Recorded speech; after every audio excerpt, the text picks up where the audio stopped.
Footloose and mask-free for kids this summer? Not exactly, says the CDC. Today, releasing revised guidance for masking at camp.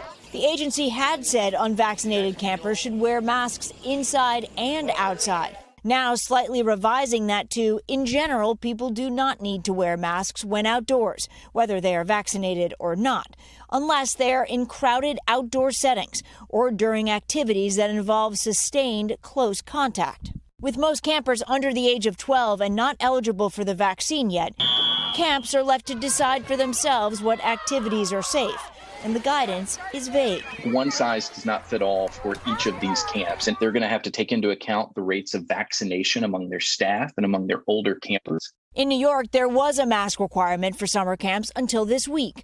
Now masks are just encouraged. At Crestwood Country Day Camp on Long Island, parents and staff are relieved. There is an awful lot of pent-up desire to have children get back to camp. Kids that want to get back to camp and parents that want their kids to get back to camp. I'm not sure which it is more so. Crestwood's director says masks will not be required outside, giving the kids, he says, a chance to have a real summer. Stephanie Gosk, NBC News. Thanks for watching our YouTube channel. Follow today's top stories and breaking news by downloading the NBC News app.